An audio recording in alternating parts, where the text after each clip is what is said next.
வணக்கம்.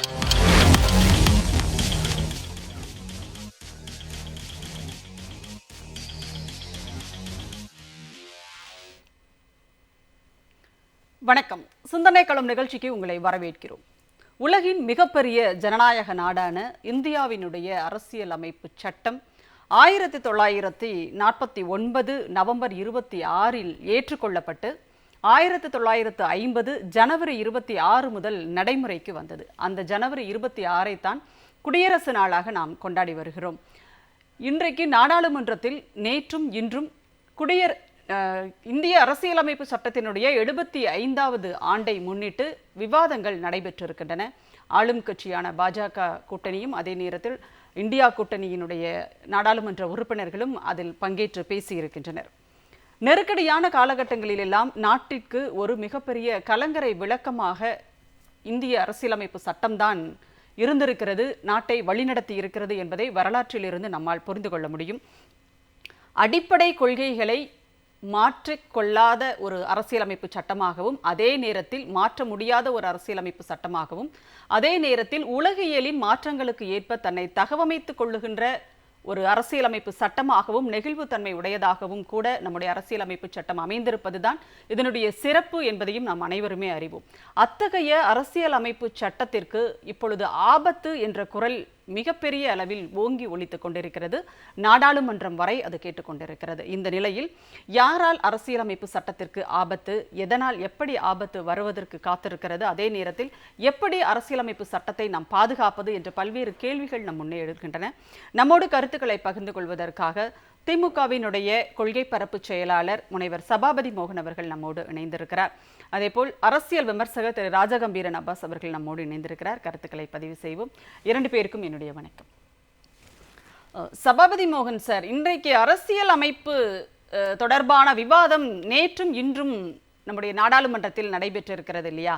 இதில் நிறைய பேர் பங்கேற்று பேசியிருக்கிறார்கள். அரசியல் சாசனத்தை பாஜக சிதைக்க முயற்சிக்கிறது, மாற்ற முயற்சிக்கிறது என்று இவர்கள் குற்றம் சாட்டுவதும் அவர்கள் அதற்கு மறுப்பதுமாக விவாதம் மிகப்பெரிய அளவில் நடந்து வருவதை நாம் பார்த்தோம். இன்றைய சூழலில் பாஜக என்பது அரசியலமைப்பு சட்டத்தோடு எப்படி தொடர்பு படுத்தப்படுகிறது, அல்லது பாஜகவிற்கும் அரசியலமைப்பு சட்டத்திற்குமான ஒரு தொடர்பு அப்படிங்கிறது என்ன அப்படிங்கிறதெல்லாம் நம்ம பேசலாம். அதற்கு முன்னதாக இந்திய அரசியலமைப்பு சட்டத்தினுடைய செயல்பாடு எப்படி செயல்படுகிறது அப்படிங்கிறத பத்தி சொல்லுங்க. அனைவருக்கும் வணக்கம். வணக்கம் சார். இன்றைக்கு நாடாளுமன்றத்தில் பேசலாமா? பேசுங்க சார், தெளிவா கேக்குது, பேசுங்க. நாடாளுமன்றத்தில் இன்றைக்கு எழுச்சியுரையாற்றிய திராவிட முன்னேற்ற கழகத்தின் துணை பொதுச் செயலாளர் பாசமிகு சகோதரர் அவர்களுக்கு என்னுடைய வாழ்த்துகள். நேற்றைய தினம் சகோதரி பிரியங்கா காந்தி அவர்களும், இன்றைக்கு இளம் தலைவர் ராகுல் காந்தி அவர்களும் அரசமைப்பு சட்டத்தை எப்படி 10 ஆண்டு காலமாக தொடர்ந்து சீர்குலைக்கிறது என்ற செய்திகளை எடுத்து வைத்திருக்கிற ராகுல் காந்தி அவர்களையும் பிரியங்கா காந்தி அவர்களையும் நான் பாராட்டுகிறேன். இந்தியாவுக்கு இருக்கக்கூடிய சிறப்பு பெருமை என்பது இந்திய அரசியல் சட்டத்தில் இருக்கக்கூடிய மத நல்லிணக்கம், ஜனநாயகம், மாநில உரிமை, இவை போன்ற செய்திகள் தான். இன்னும் சொல்ல போனால் உலகிலே இருக்கக்கூடிய பல்வேறு வளர்ந்த நாடுகள் எல்லாம் பார்த்து ஆச்சரியப்படக்கூடிய புளூராலிட்டி, பன்முகத்தன்மை, வேற்றுமையில் ஒற்றுமை, இது போன்ற அற்புதமான கருத்தியல் ரீதியான கோட்பாடுகள் இருக்கிறதே, இதுதான் உலக அளவில் இந்தியாவை தலைநிமிர செய்கிறது.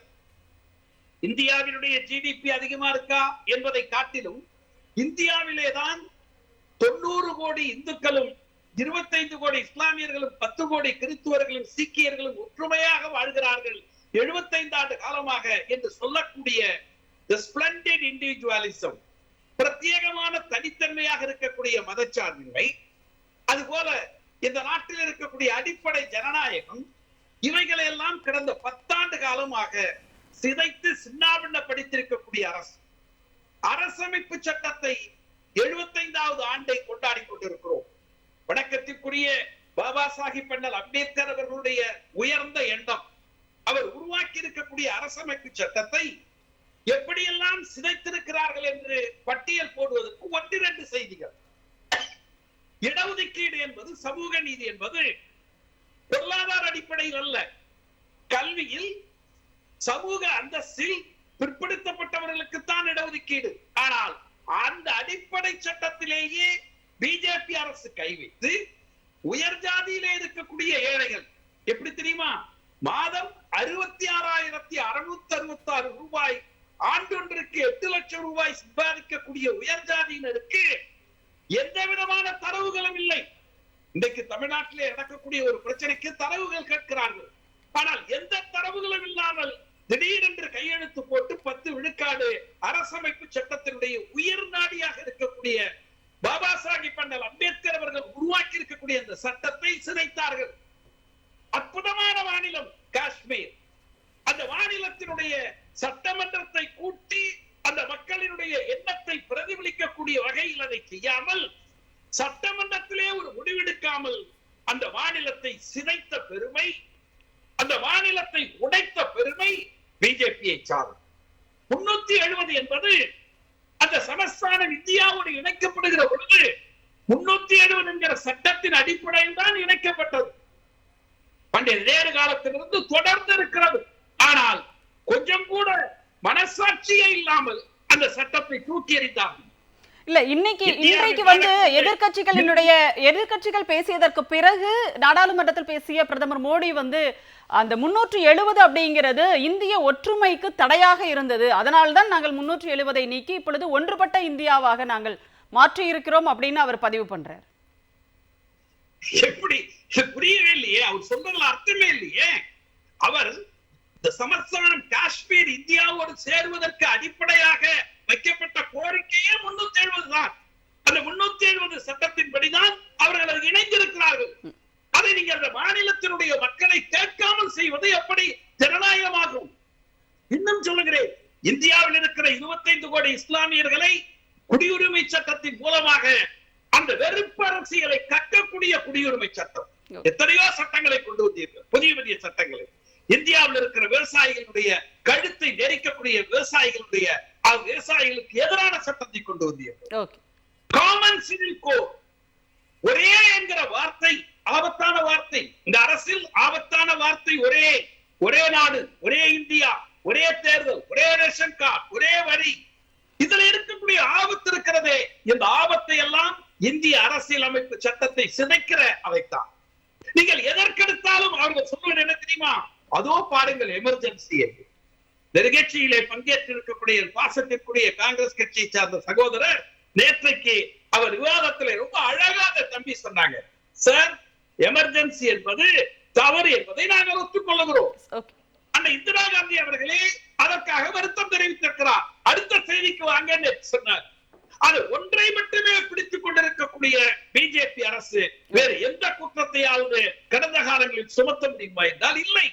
ஆனால் இந்த 10 ஆண்டு காலத்தில் விவசாயிகளா, கல்வியா, ஒண்ணு இல்லைங்க. ஒரே ஒரு செய்தி சொல்றேன். டங்ஸ்டன் இருக்கிறதுல சார், நீங்க கீழடியில தோண்டுங்கன்னா அங்க தோண்ட மாட்டேங்கிறீங்க, அங்க டங்ஸ்டன்ல தோண்டாதீங்கன்னா அங்க தோண்டருங்கிறீங்க. அடிப்படையான அரசியல் சட்டம் உயிரியல் மதுரகமை முகத்தன்மை பிடிஏ என்று சொல்லக்கூடிய 2002 பிரிவு 37 அதுதான் அரசியல் சட்டம். அந்த சட்டத்தினுடைய அடிப்படையில் உள்ளாட்சி நிர்வாக குழுவுடன் கலந்து ஆலோசித்து பல்லுயிர் பாரம்பரிய தலங்களை ஒன்றிய அரசு அறிவிக்கும். அப்படி அறிவிக்கிற அந்த தலங்களில் எந்த விதமான தோண்டுகிற முயற்சி எடுக்கக்கூடாது.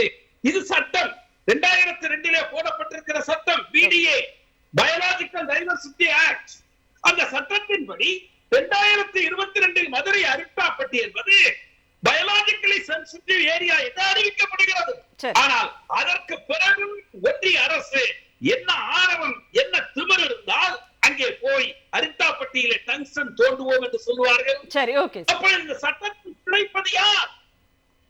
நீங்க இந்திய அரசமைப்பு சட்டம் 2002 சொல்லப்படுவதை 2022 நீங்களே நிறைவேற்றி நீங்களே அனுமதி கொடுத்து இன்றைக்கு 2024 நாங்கள் டங்ஸ்டன் எடுப்போம் தோண்டுவோம் என்று சொன்னால் இது என்ன நியாயம்? கண்டிப்பா சார், கண்டிப்பா சார். அதாவது அரசியலமைப்பு சட்டத்தை பாஜக வெளிப்படையாகவே மீறுகிறது அப்படிங்கறத நீங்க வந்து பதிவு பண்ணிருக்கீங்க. பேசுவோம், நம்ம அடுத்தடுத்த சுற்றுகளில் நாம் நிறைய பேசலாம்.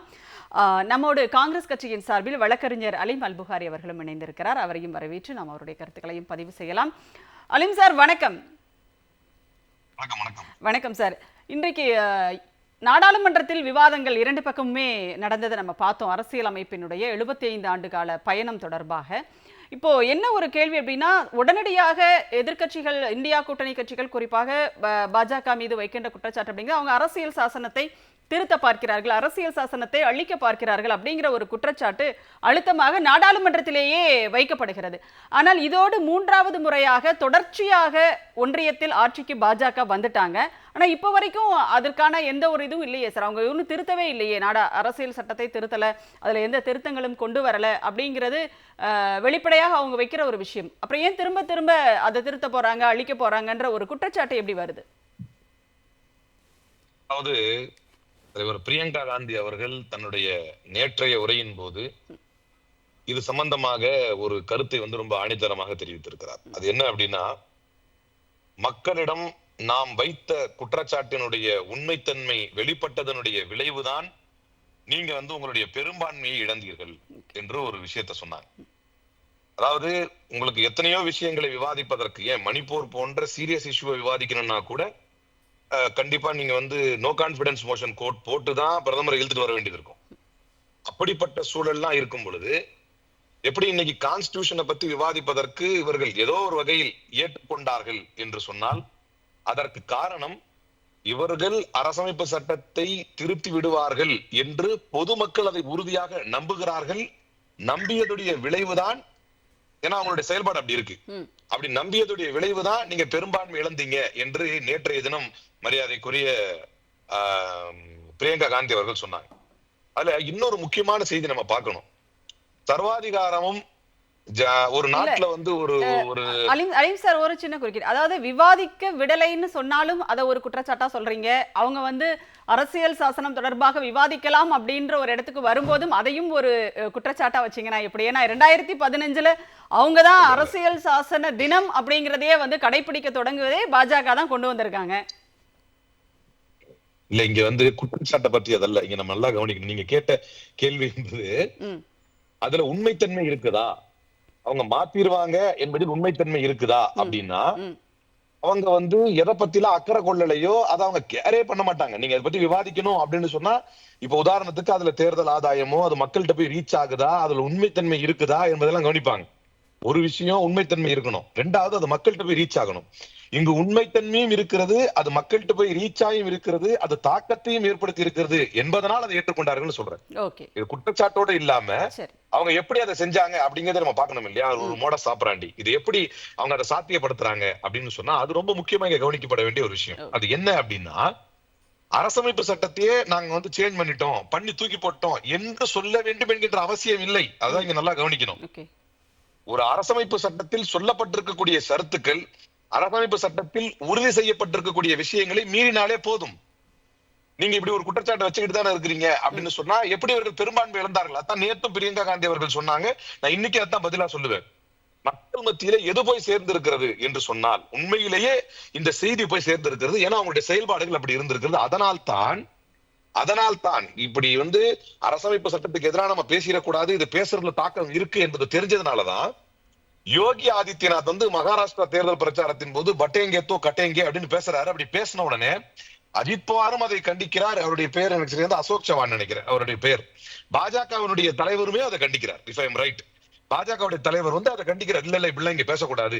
அஜித் பவார் என்ன சொல்றாரு, இவங்களுடைய alliance partner, this is a country that is run by Ambedkarite constitution, இங்க வந்து இவருடைய பேச்சுக்கு இடம் கிடையாது அப்படின்னு அஜித் பவாரே சொல்றாரு. அப்ப என்னன்னா, அது மக்கள் மத்தியிலே தாக்கத்தை ஏற்படுத்தி கொண்டிருக்கிறது. இதை அவர்கள் செய்து கொண்டும் இருக்கிறார்கள். இது இன்னும் மக்களிடத்தில் நம்ம கொண்டு போய் சேர்ப்போம் என்பதில் காங்கிரசும் தலைவர் ராகுல் காந்தியும் தலைவர் பிரியங்கா காந்தி அவர்களும் அதுல உறுதியா இருக்கிறாங்க. ஏன்னா இன்னைக்கு பிரதமர் நரேந்திர மோடி அவர்களுடைய ஒவ்வொரு செயல்பாட்டையும் இன்னைக்கு நீங்க உதாரணத்துக்கு வச்சுக்கீங்களா, நீங்க அப்படி பண்ணல அப்படின்னு சொன்னா ரொம்ப அழகான ஒரு பதிலை இந்த உங்களுடைய அற்புதமான கேள்விக்கு நான் சொல்ல விரும்புறேன். என்னன்னா, நீங்க அரசமைப்பு சட்டத்துக்கு எதிரா இல்ல, நீங்க அரசமைப்பு சட்டத்துக்கு எதிராக எந்த செயல்பாடும் செய்யல, நீங்க அரசமைப்பு சட்டத்தின் பாதுகாவலர்கள் என்றால் நீங்கள் எப்படியெல்லாம் அரசமைப்பு சட்டத்திற்கு பாதுகாப்பு அரணாக நின்றீர்கள், நீங்க எப்படியெல்லாம் அரசமைப்பு சட்டத்தை மேன்மைப்படுத்துவதற்காக செயல்பட்டீர்கள், அதைத்தானே சொல்லணும் ஒரு பிரதமர். இவர் என்ன சொல்றாருன்னா, காங்கிரஸ் அரசமைப்பு சட்டத்தை தனக்கு கிராண்டடா எடுத்துக்கிச்சு. இன்னைக்கு அதான் பேசுறாரு. தனக்கு ஏத்த மாதிரி நேரு சிஎம்க்கு லெட்டர் எழுதினாரு. உங்களுடைய பாதையில கான்ஸ்டிடியூஷன் குறுக்க வந்ததுன்னா அதை அமெண்ட் பண்ணுங்க, அமெண்ட் பண்ணுங்கன்னு சொன்னாரு. கான்ஸ்டிடியூஷன் அமெண்ட் பண்றது கான்ஸ்டிடியூஷன் இருக்கத்தானே செய்யுது, அனுமதிக்கப்பட்ட ஒண்ணு தானே. அவர் வார்த்தையை கவனிக்கணும். அப்ப நீங்க எப்போது பேசினாலும் இந்திரா காந்தி அவர்கள் அறிவித்த எமர்ஜென்சி, இந்திரா காந்தி அவர்கள் அறிவித்த எமர்ஜென்சி, இதை பத்தி பேசுறீங்களே. இப்போ ஒரு வாதத்திற்கு இது உண்மை என்றே வைத்துக் கொண்டாலும் இந்திரா காந்தியுடைய எமர்ஜென்சி, இன்னொரு அதுல ஹைலைட்டான காமெடி என்னன்னா, இந்திரா காந்தி அவர்களுடைய எமர்ஜென்சியும் சட்டத்துக்கு உட்பட்டு தான் வருது. அவங்க சரியான காரணத்துக்காக யூஸ் பண்ணாங்களா யூஸ் பண்ணலையாங்கிறது விவாதத்திற்குரியது. அதுவும் சட்டத்துக்கு உட்பட்டு தான் வருது அப்படி பார்த்தாலும். ஆனா இவர்கள் செய்யக்கூடிய எல்லா செயலும் எக்ஸ்ட்ரா கான்ஸ்டிடியூஷனல். அதைத்தான் மக்களிடத்தில் கொண்டு போய் சேர்த்தோம், அதைத்தான் மக்கள் இது உண்மை என்று ஏற்கிறார்கள். இன்னைக்கு வரைக்கும், இப்ப வரைக்கும் பிரதமர் நரேந்திர மோடி பேசக்கூடியது. சரி, கண்டிப்பா சொல்லுங்க. இன்றைக்கு வரைக்கும் பிரதமர் நரேந்திர மோடி அவர்கள் பேசக்கூடிய பேச்சு என்பது, அது அமைந்திருக்கக்கூடிய செயல்பாடுகள் என்பது எப்படி இருக்கிறது என்று சொன்னால், ஒரு ஒடிசாவுக்கு போறாரு. ஒடிசாவுக்கு போனா 2 மாநிலங்களுக்கு மத்தியிலே நேர்மையாக நடந்து கொள்ள வேண்டிய பிரதமர் என்ன பேசுறாரு அப்படின்னு சொன்னா, உங்களுடைய கோயிலுடைய சாவிய தமிழ்நாடுகாரங்க திருட்டு போயிட்டாங்கிறார். இது கான்ஸ்டிடியூஷனுக்கு எதிரானது இல்லையா? ஒரிசாவுல ஓட்டை பெற்றுவிட வேண்டும் என்பதற்காக தமிழர் பண்பாட்டில் இருக்கக்கூடிய இலை போட்டு சாப்பிடுற அந்த பண்பாட்டை கொச்சைப்படுத்தி ஒரு விளம்பரம் ரெடி பண்றாங்க.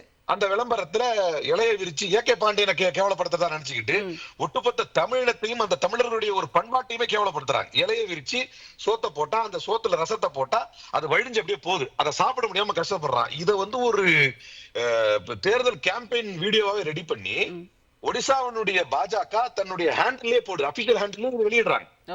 அப்ப இதெல்லாம் கான்ஸ்டிடியூஷனுக்கு எதிரானது இல்லையா? சரி, கண்டிப்பாக சார். நீங்க சொன்ன மாதிரி, அதாவது நேரடியாக எதுவும் செய்ய முடியவில்லை என்ற பட்சத்தில் அவர்கள் மறைமுகமாக எப்படியெல்லாம் அதை நீர்த்து போக செய்ய முடியுமோ அந்த வேலைகளை எல்லாம் பாஜக செய்து வருகிறது அப்படிங்கிறத சொல்லியிருக்கீங்க. பேசலாம்.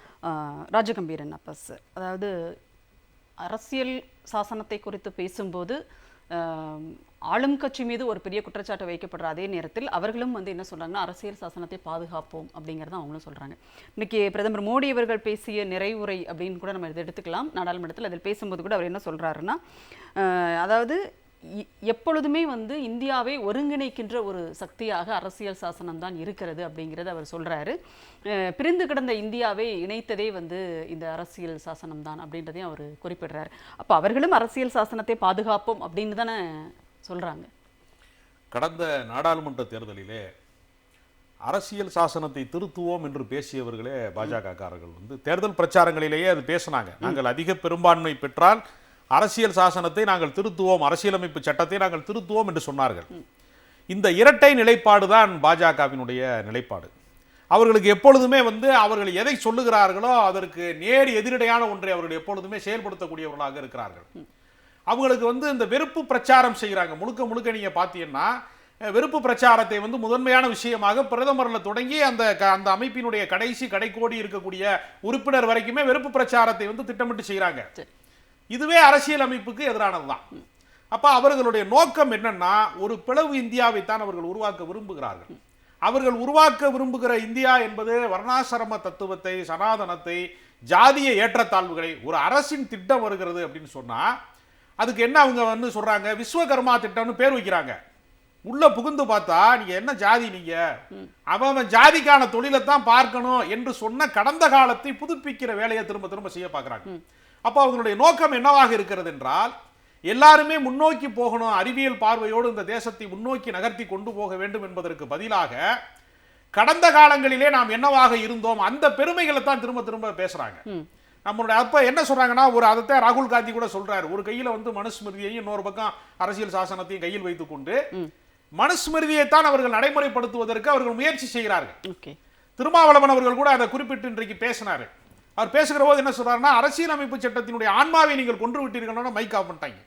அப்ப என்னன்னா அவர்கள் சொல்ல வருகிற விஷயம் என்னன்னா, அம்பேத்கரை போற்றிக்கொண்டே அவர் எந்த நோக்கத்திற்காக வேலை செய்தாரோ அந்த நோக்கத்தை இல்லாமல் செய்ய வேண்டும். அதான் அவங்களுடைய மிகப்பெரிய விஷயமே என்னன்னா, அந்த பெரிய புராணத்துல சொல்லுவாங்க, சிவன் வேடத்துல போய் தான் அந்த கொலையை செய்ய முடியும், வேற எந்த சிவனடியார் வேடத்துல போய் தான் அதை செய்ய முடியும் அப்படிங்கிறதுக்காக இந்த பக்தியை அவர்கள் பகல் வேஷத்திற்கு பயன்படுத்திக் கொள்வது, வகுப்புவாத வெறியை தூண்டுவது.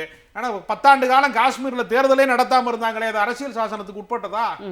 இப்ப மணிப்பூர் கலவரத்தை அவர்களே பற்ற வைத்து அவர்களே அணைக்க முடியாம அதை அணைக்க விரும்பாம இருக்கிறாங்க இல்லையா? அப்ப அவர்கள் என்ன செய்யறாங்கன்னா, சட்டத்தை மிக தவறாக பயன்படுத்துவது, இன துவேஷத்தை உருவாக்குவது. இப்ப மறுபடியும் பாருங்க, விவசாயிகள் போராடுவதற்கு தயாராயிட்டாங்க. அப்ப அவங்க என்ன சொல்றாங்க, ஒரு பக்கம் நாடாளுமன்றத்தில் அரசியல் அமைப்பு மீதான விவாதங்கள் நடந்துட்டு இருக்கிற நேரத்துல டெல்லியில் விவசாயிகள் மீது கண்ணீர் புகை குண்டு வீச்சு இதெல்லாம் கூட நடந்து. அப்ப இதெல்லாம் மனித உரிமை மீறல். இது இப்ப சமீபத்துல மசூதிகளை எல்லாம் தோண்டக்கூடாது, நீங்க கடந்த காலங்கள்ல அது என்னவா இருந்துச்சு அப்படிங்கிற ஆய்வுக்கு உட்படுத்துறது மூலமாக ஒரு மத பிளவு அரசியலை நீங்கள் உருவாக்க கூடாதுன்னு உச்ச நீதிமன்றம் எதன் அடிப்படையில் கண்டிக்க முடிகிறதுனா, இந்த அரசியல் சாசனத்தின் வழியாக தான் கண்டிக்க முடிகிறது. அம்பேத்கர் ஒளியிலே தான் அந்த நீதிக்கான தீர்ப்பை வழங்க முடிகிறது. அப்ப அதுதான் அவங்களுக்கு இருக்கக்கூடிய ஒரே பிரச்சனை. இந்த அரசியல் சாசனம் இருக்கிற வரைக்கும் இந்த சனாதனத்தை வர்ணாசிரமத்தை இவர்களுடைய மதவாத கருத்துக்களை அவர்களால் தொடர்ந்து நிலைநிறுத்த முடியவில்லை. அதனால அவங்க என்ன நினைக்கிறாங்கன்னா, அரசியல் சாசனத்தை நாங்கள் பாதுகாக்கிறோம். அதாவது கவிக்கோ அப்துல் ரஹ்மானுடைய ஒரு வரி ஒன்று உண்டு, நீங்கள் தினங்களை கொண்டாடுவதை விட்டுவிட்டு எப்போது அதனுடைய நோக்கங்களை கொண்டாட போகிறீர்கள் என்பதற்கு அவர் சொல்லுவாரு, குழந்தைகள் தினத்துக்கு சொல்லுவாரு, நீங்கள் தினங்களை கொண்டாடுவதை விட்டுவிட்டு எப்பொழுது குழந்தைகளை கொண்டாட போகிறீர்கள் அவர் கேட்பார். அது மாதிரி இவங்க என்ன செய்யறாங்கன்னா, அந்த நாட்களை எல்லாம் சிறப்பாக கொண்டாடுவாங்க. அம்பேத்கரை அவங்க அந்த அவர் எரியூட்டப்பட்ட இடத்துல நாங்க சிலையை அமைப்போம், அதெல்லாம் சிறப்பாக செய்வோம். அந்த விஷயத்துல பாஜக சிறப்பாக செய்யும். ஆனா அவருடைய நோக்கத்தை அதற்கு முன்பே எரித்து விட வேண்டும் என்பதுல அவங்க திட்டமிட்டு வேலை செய்யறாங்க. அது அந்த சிலைக்கு கீழே போட்டு வச்சுட்டு தான் அதுக்கப்புறம் ஆமா, அவங்களுடைய நோக்கம் என்னவாக இருக்குதுன்னா, எந்த லட்சியத்திற்காக கடந்த காலங்களிலே மதச்சார்பின்மைக்காக, அதாவது ஒரு தனி மனிதனுக்கு மதம் இருக்கலாம், அவன் வழிபாடு செய்யலாம், சர்ச்சுக்கு போகலாம், பள்ளியாசலுக்கு போகலாம், கோவிலுக்கு போகலாம். தனி நபருக்கு மதம் இருக்கலாம், ஒரு அரசாங்கத்திற்கு மதம் இருக்கக்கூடாது. அதுதான் மதச்சார்பின்மையினுடைய அடிப்படை. இவங்க என்ன செய்யறாங்கன்னா, அரசாங்கமே மதம் பிடித்து அலைகிற ஒரு நோக்கத்தை உருவாக்குறாங்க. உருவாக்கிட்டு ஒவ்வொரு தனி மனிதனையும் எப்படி பாதுகாக்க முடியும்? அப்ப வெறும் சந்தேகத்தின் பேரிலேயே ஒருத்தன் மாட்டுக்கறி வைத்திருந்தான்னு ஒருத்தனை அடிச்சு கொலை செய்வதற்கான அதிகாரம் எங்கிருந்து பிறக்கிறது? அப்ப கடந்த காலங்கள்ல பெண்களை ஒடுக்கியதெல்லாம் எதன் வழியாக ஒடுக்கினார்கள்? இந்த மத கோட்பாடுகளின் வழியாகத்தான் ஒடுக்கினாங்க. அவர்களுக்கு சொத்துரிமை இல்லாமல் செய்ததாக இருக்கட்டும், கல்வி கிடைக்காமல் செய்தார், எல்லாத்திற்கும் அடிப்படையே எல்லா மதங்களுமே பெண்களுக்கு எதிரானதுதான். ஆனா கூடுதலாக அவர்கள் என்ன செஞ்சாங்கன்னா, குழந்தை திருமணங்கள்ல இருந்து பாலியல் ரீதியாக தேவதாசி முறையை உருவாக்குனதுல இருந்து எல்லாவற்றையுமே புனிதங்களின் வழியாக, உடன்கட்டை ஏறுகிற வழக்கம் வரைக்குமே புனிதங்களின் வழியாகத்தானே கட்டமைச்சாங்க. அதை தகர்ப்பதற்கு தான் இந்த அரசியல் சாசனம். ஆனா இவங்க என்ன செய்யறாங்கன்னா, அதை போற்றிக்கொண்டே மீண்டும் அதை பழைய சனாதனத்தை உயிர்ப்பிப்பதற்கு அவங்க வேலை செஞ்சுட்டே இருக்கிறாங்க. ஆனால் பேசுவது ஒன்று, நடப்பது ஒன்றாக. நம்ம பேசுவோம் தொடர்ந்து. சபாபதி மோகன் சார், இப்போ இன்னொரு பக்கம் பாத்தீங்கன்னா, அரசியலமைப்பு சட்டத்தை திருத்தவே முடியாது அப்படின்னு எதுவுமே இல்லை இல்லையா? ஏன்னா அரசியலமைப்பு சட்டம் 100க்கும் மேற்பட்ட முறைகள் திருத்தப்பட்டிருக்கிறது. அப்படின்றப்போ பாஜக திருத்தணும்னு சொல்லும் போது ஒவ்வொரு முறையும் ஒரு பெரிய பிரளயமே எதிர்க்கட்சிகளால் ஏற்படுத்தப்படுகிறது அப்படிங்கிறது அவங்க வைக்கிற ஒரு குற்றச்சாட்டாக இருக்கிறது. இன்னொன்று, அரசியலமைப்பு சட்டம் அப்படிங்கிறது அது கொடுத்திருக்கிற அந்த சுதந்திரத்தின், அரசியலமைப்பு சாசனம் நமக்கு ஒரு சுதந்திரம் கொடுத்திருக்கிறது, அதன்படிதான் நாங்கள் செயல்படுகிறோம் அப்படின்னு பிரதமர் பேசுறாரு. அதாவது அரசமைப்பு சட்டத்தை திருத்தக்கூடாது என்பதல்ல. நீங்களே பல இடத்துல பேசியிருக்கீங்க. இந்தியாவினுடைய அரசமைப்பு சட்டத்தை முதலியாக திருத்திய பெருமை திராவிடர் கழகம், திராவிட இயக்கம் நடத்திய போராட்டத்தின் அடிப்படையில் இடஒதுக்கீட்டுக்காக 100 முறைக்கு மேல் திருத்தப்பட்டிருக்கிறது. திருத்தங்கள் தேவை, நாங்கள் வரவேற்கிறோம். இப்ப இந்த ரொம்ப ஆழமான தலைப்பு. பிஜேபி செய்யக்கூடிய அட்டகாசங்கள் என்பதை 3 வகைப்படுத்தும். ஒன்று, இருக்கிற அரசமைப்பு சட்டத்தினுடைய ஷரத்துக்களை சிதைப்பது ஒன்று. இன்னொன்று, புதிய சட்டங்களை கொண்டு வந்து அந்த சட்டங்கள் இருக்கிற அரசமைப்பு சட்டத்திற்கு எதிராக செயல்படுவது 2. மூன்றாவது, முழுக்க அரசமைப்பு சட்டத்துக்கு எதிராக பேசுவது. 4வது, அரசமைப்பு சட்டத்துக்கு உட்பட்டு இருக்கக்கூடிய ஏஜென்சிஸ், முகமைகள், அது சிபிஐ ஆகட்டும், இடி ஆகட்டும், அதை தொடர்ந்து எலெக்ஷன் கமிஷன் ஆகட்டும், இந்த ஏஜென்சிஸ் முகமைகள் இருக்கு பாருங்க, அதை அரசமைப்பு சட்டத்துக்கு எதிராக ஒன்றிய அரசினுடைய விருப்பத்திற்கு இணங்க செயல்படுத்துவது. அதை தொடர்ந்து இன்னும் தாண்டி அரசமைப்பு சட்டத்துக்கு எதிராக எப்படி செயல்படுகிறார்கள் என்றால், மாண்புமை கழகத்தின் தலைவர் தளபதி அவர்கள் திரும்ப திரும்ப முதலமைச்சர், தமிழ்நாடு முதலமைச்சர் சொல்லுகிறார், நீங்கள் அரசமைப்பு சட்டத்தை கையிலே வைத்துக்கொண்டு வேணுங்கிற மாநிலங்களிலே வெள்ளம் அங்கே இடர் என்று சொன்னால் கொட்டி கொடுக்கிறீர்கள். ஆனால் தமிழ்நாட்டுக்கு கிள்ளி கொடுப்பதற்கு கூட தயாராக இல்லை. நீங்கள் இதிலே கையெழுத்து போட்டால்தான் கல்வி உரிமை நிதி என்று சொல்லக்கூடிய அந்த நிதியை தருவேன், இல்லை என்றால் தரமாட்டேன் என்று சொல்லுவோம். இதெல்லாம் ஆணவத்தினுடைய உச்சம். அரசியலமைப்பு சட்டத்திலே நிதி பகிர்வு என்பது அரசமைப்பு சட்டத்திலே இருக்கக்கூடியது. நீங்க ஒண்ணும் புதுசா கொண்டு வர வேண்டியதில்லை.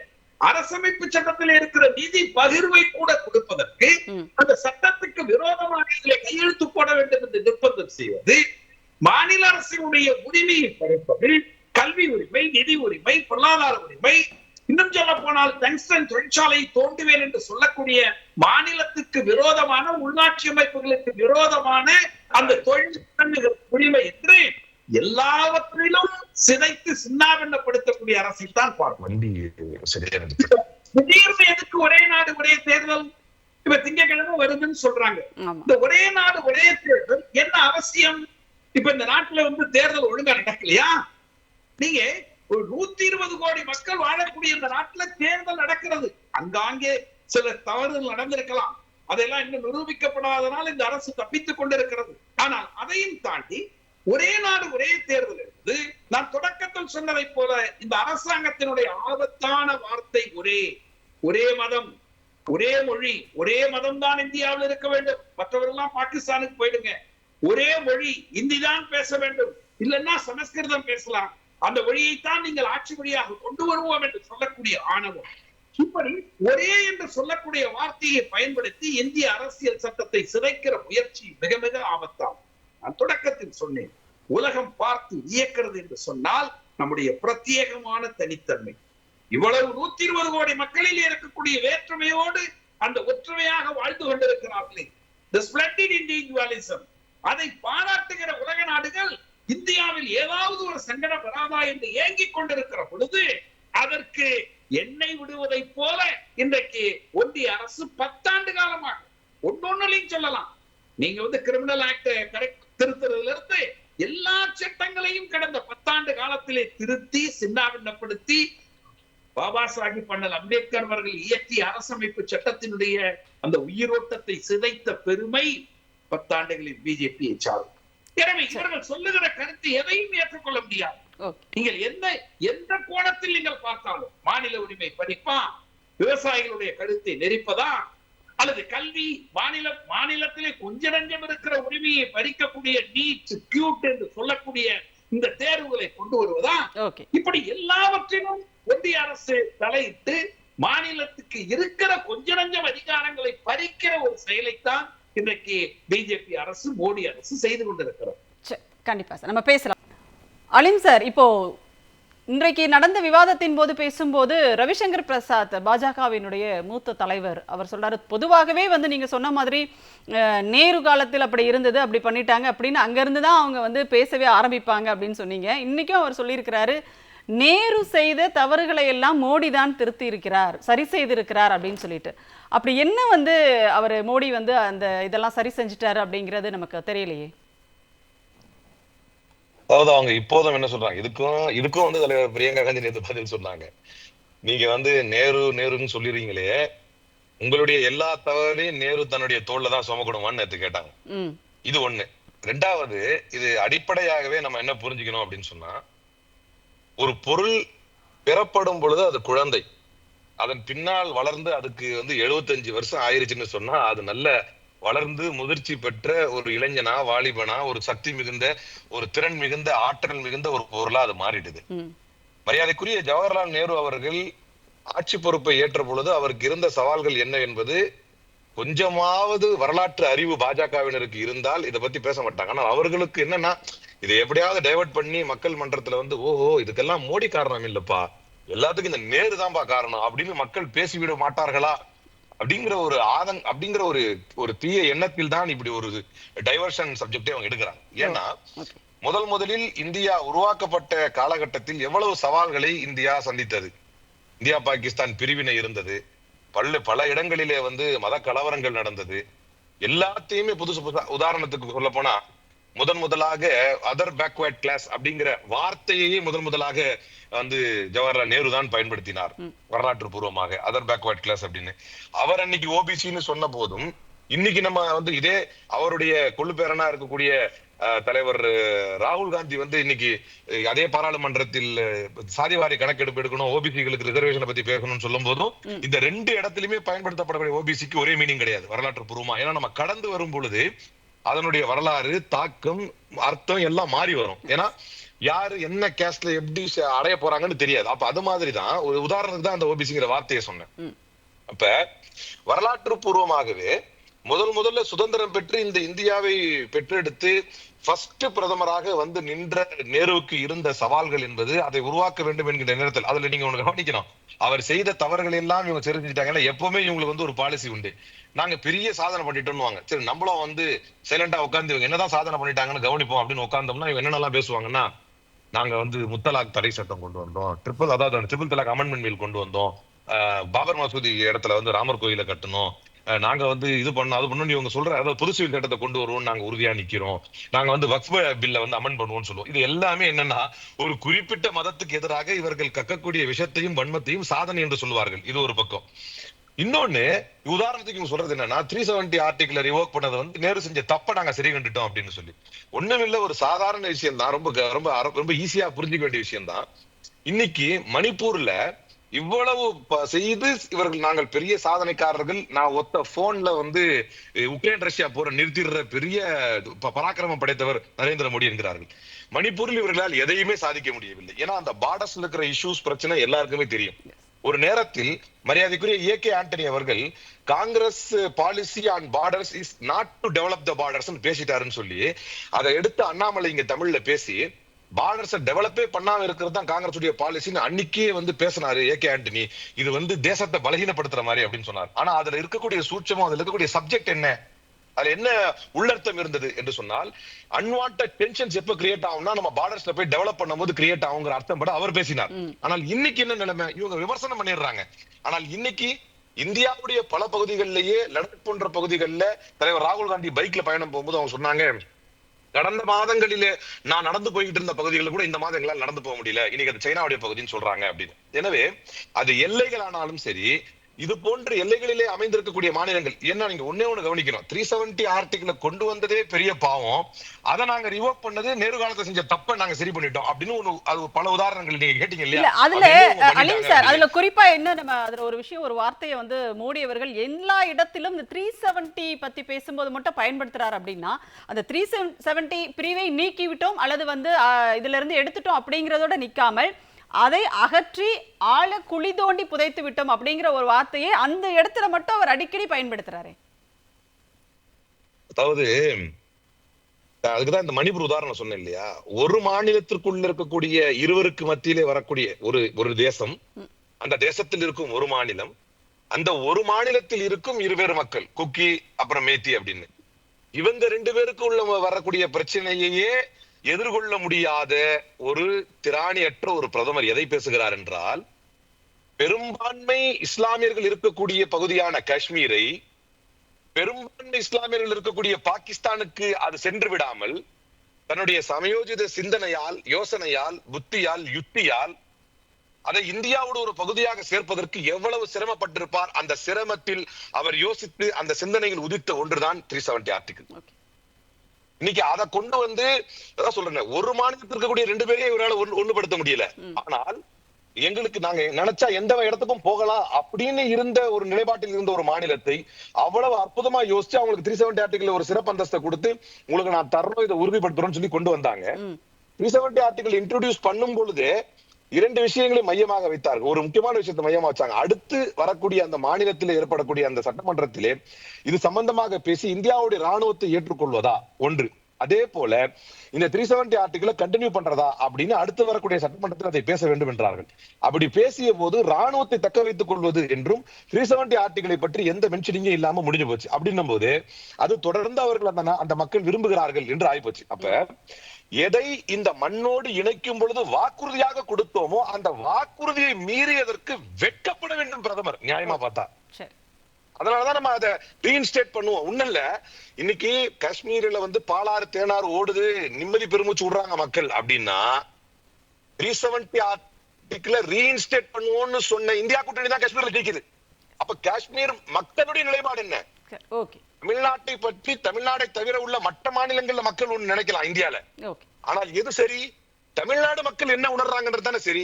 அப்ப அது மாதிரி காஷ்மீர் மக்கள் 370 ஆர்டிகல் வேணுங்கிறாங்க. ஆனால் அந்த ஒன்றை வைத்துக் கொண்டு இந்தியா முழுக்க எவ்வளவு பெரிய பொய் பிரச்சாரத்தை பிரதமர் செய்கிறார் என்பதற்கு கடந்த நடந்து முடிந்த சட்டமன்ற தேர்தல் முடிவுகளே ஒரு மிகப்பெரிய சாட்சி.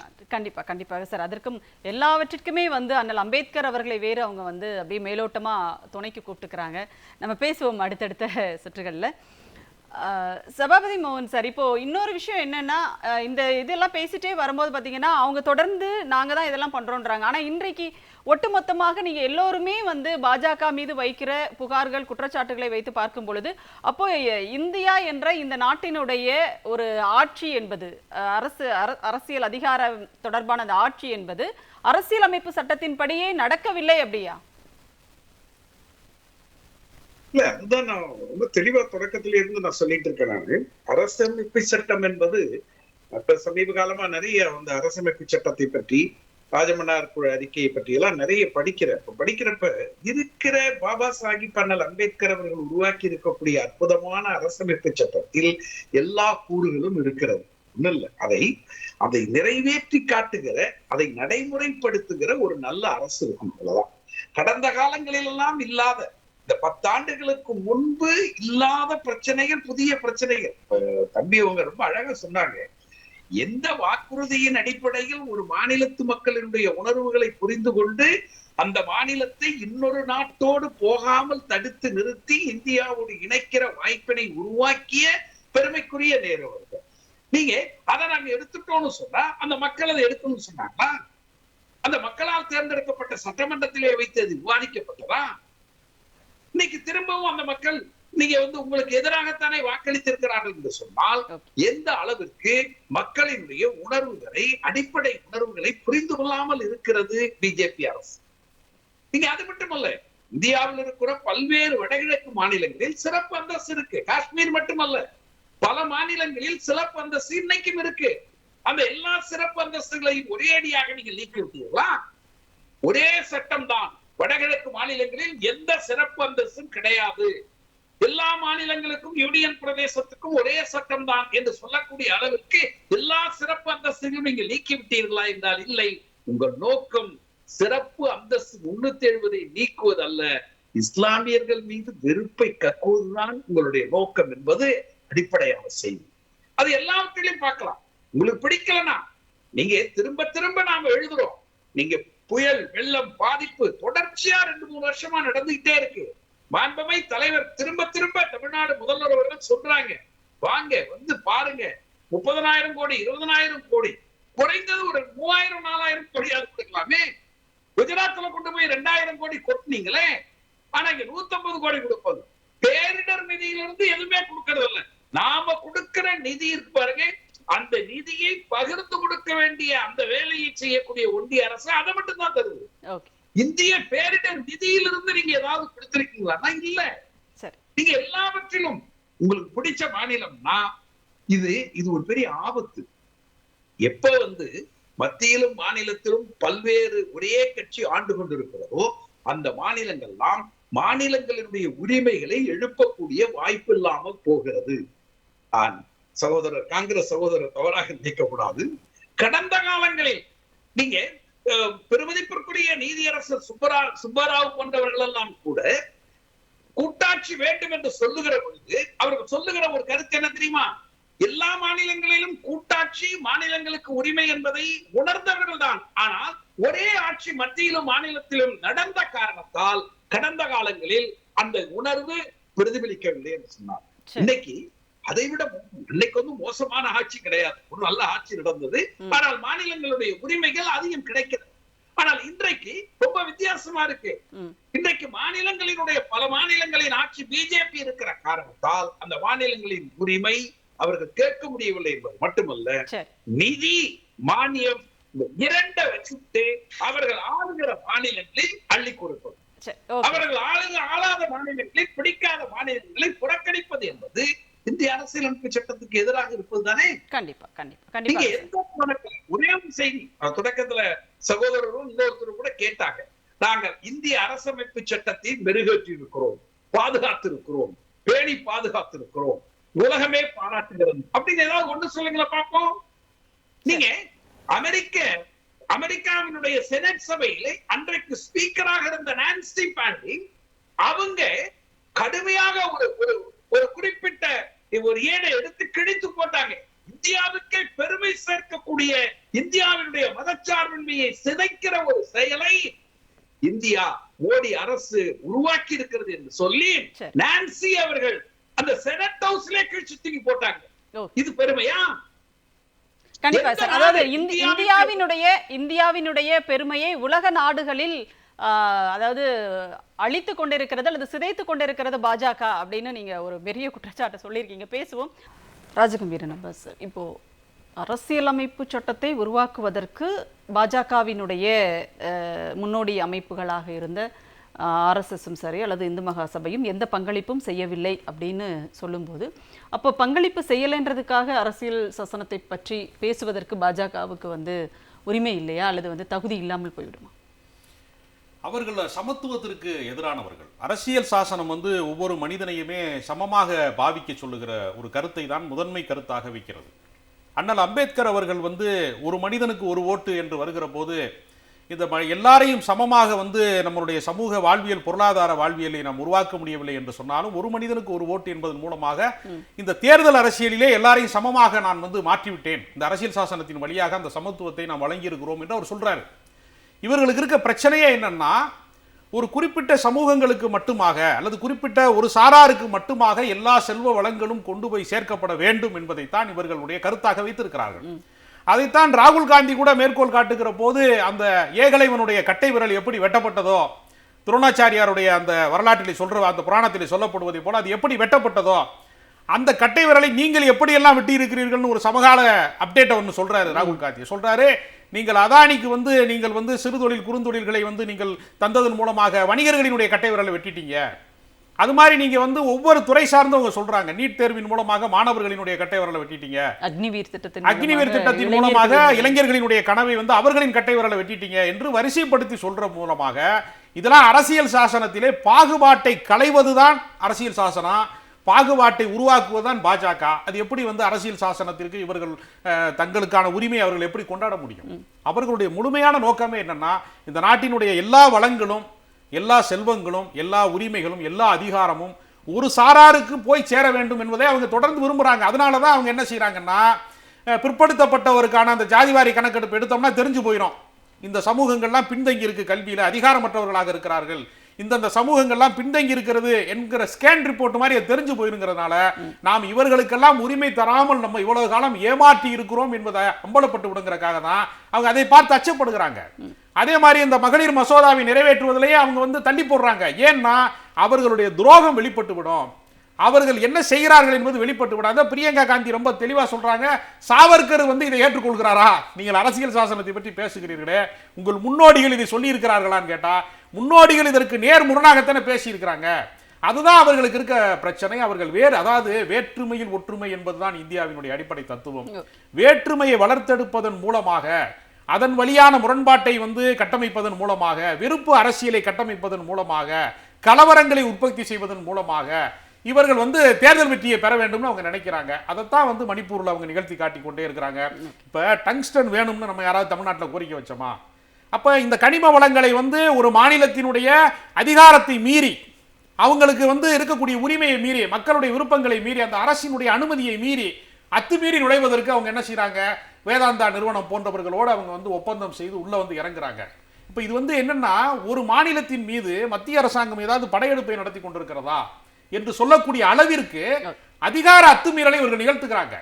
அப்ப அதிகாரம் ஒரு இடத்திலே குவிக்கப்படுவது, மத்திய அரசாங்கத்திடம் அதிகாரம் குவிக்கப்படுவது, மாநிலங்களில் அதிகாரமற்றவர்களாக மாற்றப்படுவது என்கிற நிலையை நோக்கி இவர்கள் பயணிப்பது என்பது அரசியல் சாசனத்திற்கு எதிரான ஒரு சூழ்ச்சியை அவர்கள் தொடர்ந்து செய்து கொண்டிருக்கிறார்கள் என்பதைத்தான் அது அம்பலப்படுத்தும். கண்டிப்பாக. அதாவது அவர்கள் செய்வது அனைத்துமே அரசியல் சாசனத்திற்கு எதிரானதாக இருக்கும்போது அது குறித்து அவர்கள் பேசுவதற்கான உரிமையை அவங்க இழந்துடுறாங்க அப்படின்னு நீங்க சொல்றீங்க. நம்ம பேசுவோம்.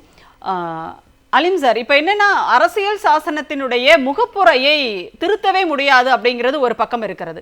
நீங்க அரசியல் அமைப்பு சட்டத்தினுடைய எந்த பிரிவுகளை வேண்டுமானாலும் எத்தனை முறை வேண்டுமானாலும் திருத்துவதற்கு முடியும் அப்படின்னு இருக்கிறது. ஆனால் முகப்புரையை திருத்த முடியாது. ஏன்னா அதுதான் அரசியல் அமைப்பினுடைய உயிர்நாடி அப்படின்னு சொல்லும்போது அப்புறம் ஏன் நம்ம இவ்வளவு பெரிய ஒரு அச்சத்திற்கு நம்ம ஏன் இடம் கொடுக்கணும் அப்படின்ற ஒரு கேள்வி இருக்கு இல்லையா?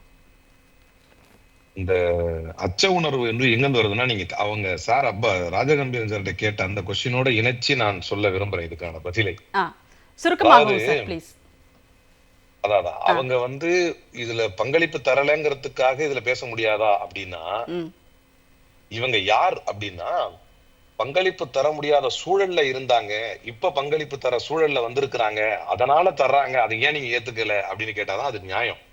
ஆனால் RSS தன்னுடைய ஆர்கனைசர் பத்திரிகையில் கான்ஸ்டிடியூஷனை பற்றி எழுதும் பொழுது, அரசமைப்பு சட்டத்தை பற்றி எழுதும் பொழுது, there is no Indian in this constitution, இந்த கான்ஸ்டிடியூஷன்ல எதுவுமே இந்திய தன்மையோடு இல்லை. யாரு? புரட்சியாளர் அம்பேத்கர் வகுத்து கொடுத்த இந்த அரசமைப்பு சட்டத்தை எதிர்த்தவர்கள் இவர்கள். அதான வரலாறு. அரசமைப்பு சட்டத்தை எதிர்த்தார்கள். ஏன்? இந்த அரசமைப்பு சட்டம் ஈக்குவாலிட்டியை பேசுகிறது, இந்த அரசமைப்பு சட்டம் ஃப்ராட்டர்னிட்டியை பேசுகிறது, இந்த அரசமைப்பு சட்டம் மாநிலங்களுக்கு மத்தியில் இருக்கக்கூடிய கூட்டாட்சி தத்துவத்தை பேசுகிறது. இதெல்லாம் அவர்களுக்கு ஏற்றுக்கொள்ள முடியாத ஒன்று. அப்ப அதனால தான் இவங்க என்ன செய்வாங்க, இவருடைய வரலாறு என்ன என்றால், அரசமைப்பு சட்டம் வந்த பொழுதும் சரி, மூவர்ண கொடி வந்த போதும் சரி, அதை எதிர்த்தவர்கள், அதை எதிர்த்து தன்னுடைய ஆர்கனைசர் பத்திரிகையில எழுதியவர்கள். அப்படிப்பட்ட வரலாற்றுக்கு சொந்தக்காரர்கள் என்பதனால் இவர்கள் சமயம் பார்க்கிறார்கள். நமக்கு பயமா இருக்குது. அரசமைப்பு சட்டத்தை மூர்க்கமாக எதிர்த்த இவர்கள் இன்றைக்கு அரசியல் ஆதாயத்திற்காக நாங்கள் தான் அரசியலமைப்பு சட்டத்தை பாதுகாக்கிறோம் என்பதை போல நெத்தியில ஒத்திக்கிறது, முத்தம் கொடுக்கிறது என்ற செயல்லாம் செய்யும் போது என்ன பயம் வருகிறது என்றால், இவர்கள் நேரம் பார்த்து அதற்கான முழு அதிகாரமும் பலமும் கிடைக்கும் பொழுது இந்த அரசமைப்பு சட்டத்தை மாற்றுவார்கள். உங்களுக்கு பிரியாம்பலை தவிர மத்ததெல்லாம் நீங்க அமெண்ட் பண்ணலாம், பிரியாம்பலை டச் பண்ணவே முடியாது, அப்புறம் நீங்க பயப்படுறீங்க. இப்படி டச் பண்ணவே முடியாதுங்கிற பல விஷயத்தை கடந்த காலங்களில் இவர்கள் செய்திருக்கிறார்கள். இந்தியா இதுவரை இப்ப பெரும்பான்மை இல்ல சார். இப்ப கூட்டணி கட்சிகளோடு தானே தயவுல தானே அவங்க இருக்காங்க. ஒரு கடிவாளம் இருக்குல்ல. இந்த கடிவாளமே அரசமைப்பு சட்டத்திற்கு இவர்கள் ஆபத்தை ஏற்படுத்தி விடுவார்கள் என்று சொன்னதற்கு பிறகுதான் போடப்பட்டது. இந்த உண்மையை மக்கள் உணர்ந்த பின்புதான் அது கிடைத்தது. அப்ப இன்னும் இந்த மக்களுக்கு சொல்லணும், இவர்கள் இது மட்டும் பத்தாது, இவர்கள் முழுமையாக ஆட்சியில் இருந்து இறக்கப்பட வேண்டும். அப்படி இறக்கப்படவில்லை என்று சொன்னால் ஒரு நாள் இல்லை ஒரு நாள் மீண்டும் இதே போன்ற அதிகாரம், அவர்களுக்கு உயர்ந்த அதிகாரம் கிடைத்தால் அரசமைப்பு சட்டத்துக்கு ஆபத்தை ஏற்படுத்துவார்கள். அதில் மாற்று கருத்தே கிடையாது. ஏனென்றால் அவர்கள் தங்களுடைய வரலாற்றில் அரசமைப்பு சட்டத்துக்கு எதிராகத்தான் இருந்திருக்கிறார்கள், மூவர்ண கொடிக்கு எதிராகத்தான் இருந்திருக்கிறார்கள், ஒருமைப்பாட்டுக்கு எதிராகத்தான் இருந்திருக்கிறார்கள். இந்த நிலைப்பாடு அவங்களுடைய ரத்தத்துல ஊர்றது. இவர்கள் என்னைக்குமே அதுக்கு எதிரானவர்கள் மட்டுமல்ல, ஆபத்தானவர்கள். இவர்களை விட்டுவிடக் கூடாது என்று தொடர்ந்து பிரச்சாரம் செய்வது நம்முடைய கடமை. கண்டிப்பாக சார். பேசுவோம். நன்றி, உங்களுடைய நிறைவு கருத்துக்கு நன்றி. சபாபதி மோகன் சார், உங்களுடைய நிறைவு கருத்தாக நீங்கள் பதிவு செய்யலாம் நம்ம நிகழ்ச்சியினுடைய முத்தாய்ப்பாக ப்ளீஸ். ஒரே நிமிடம் தான். பிஜேபியை பொறுத்தவரையில் அவர்கள் இன்னைக்கு பேசுவது ரொம்ப வேடிக்கையாக இருக்கிறது. ஒருவேளை 400 இடங்களில் வெற்றி பெற்றிருந்தால், 400 இடங்களில் வெற்றி பெற்றிருந்தால் இன்றைக்கு நிலைமையே மாறி இருக்கும். முழுக்க நீங்க இந்த இந்தியா அந்த அரசமைப்பு சட்டத்தையே தூக்கி எறிந்து விட்டு புதிதாக கொண்டு வந்திருப்பார்கள். வர்ணாசிரம அடிப்படையில், மனிதர்ம அடிப்படையில், சனாதன அடிப்படையில் தான் இந்த இந்திய அரசமைப்பு சட்டம் இருக்க வேண்டும் என்பதுதான் பிஜேபி, RSS, தன் பரிவார் இவர்களுடைய நோக்கம். எனவே இன்றைக்கு அவர்கள் சொல்லுவது நாங்கள் பாதுகாக்கிறோம், போற்றுகிறோம் என்று சொல்லுவதெல்லாம் போலித்தனமானது. முழுக்க இந்திய அரசமைப்பு சட்டத்தை சிதைத்து சின்னாபின்னமாக்கி புதிய சட்டங்களை கொண்டு வந்து பாதிப்பு ஏற்படுத்தி அரசமைப்பு சட்டத்துக்கு எதிராக பேசி இந்த இந்திய நாட்டில் வெறுப்பையும் விஷத்தையும் கக்குகிற ஒன்றிய அரசு 400 பெற்றிருந்தால் அவர்கள் அப்படியே மாற்றி இருப்பார்கள். எனவே மக்கள் பாடம் கற்பித்திருக்கிறார்கள். ஒரே நாடு ஒரே தேர்தல் 2029 வரும் என்று சொல்லுகிறார். ஏன் 2026 கொண்டு வரலாமே? தமிழ்நாடு சட்டமன்றத்தோடு சேர்த்து நம்முடைய NDA என்று சொல்லக்கூடிய நிதிஷ் அண்ட் நம்முடைய நாயுடு கூட்டணி, அந்த கூட்டணியில் இருந்தவர்கள் விலகுவார்கள் என்று சொன்னால் 2026 நாடாளுமன்ற தேர்தல் வரும். அப்பொழுதும் ஒரே நாடு ஒரே தேர்தல் என்று தமிழ்நாடு சட்டமன்றத்தோடு நீங்கள் அந்த தேர்தலை நடத்தலாம்.